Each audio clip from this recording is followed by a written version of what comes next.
So, going on long walks or runs without music or anything in your ears can be very difficult. But recently I've been having this talk with a lot of my students.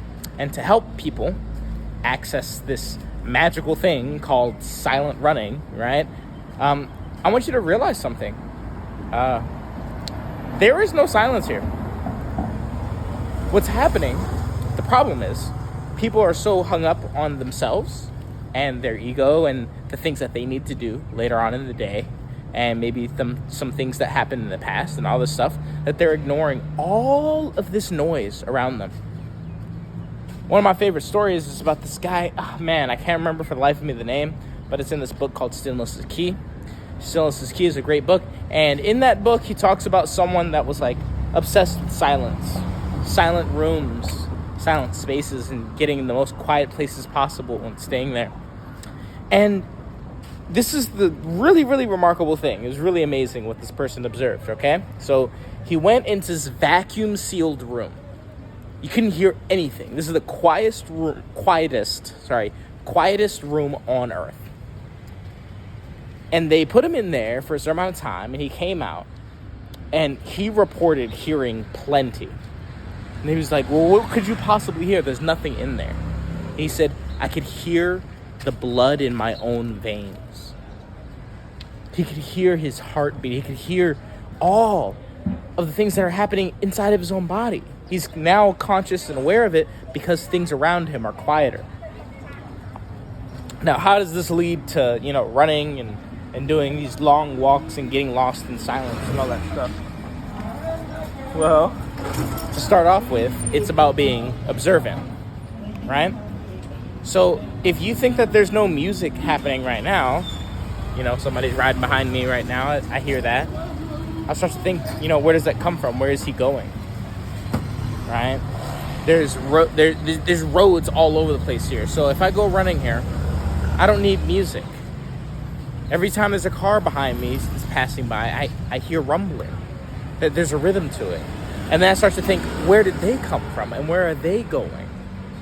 Right? And I hear them and I want to be careful. So I'm not, I'm paying attention to where I am. I don't want to get hit.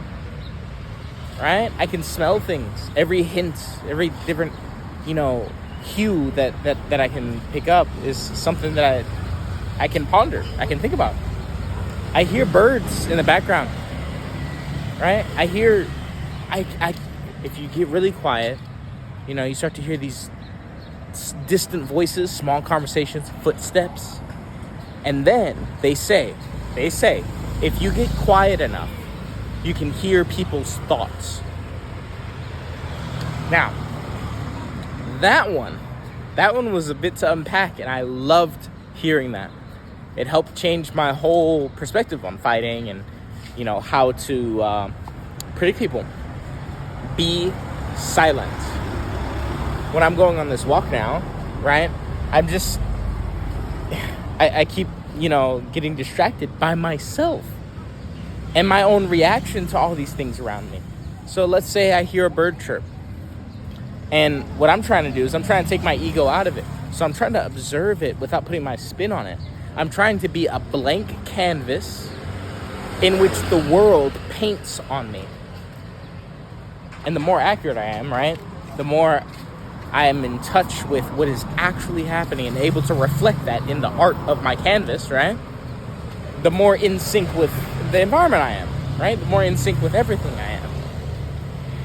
I can do this exercise while running. We can jog it out, right? This is not a hard thing for me, but like accessing this walking, moving, experiencing meditation, this being present and seeing the beauty of everything around you, right?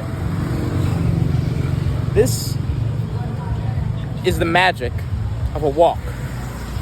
And there's even science like that promotes the pushing of the bottom of your feet against the ground, aka walking, right, over and over, that stimulates creative juices. Sorry, it's a little loud here. That stimulates creative juices in your brain, literally, from walking. This is the place of inspiration. This is the place of focus, of concentration, and it's where your mind gains the superpower of boredom. You guys, I've talked about boredom a long time ago. Boredom is magic. Your mind is amazing. It will solve problems if it doesn't have anything else to do. Your mind is built to do two things. This is an evolutionary fact, okay? You do two things. You seek pleasure and you solve problems.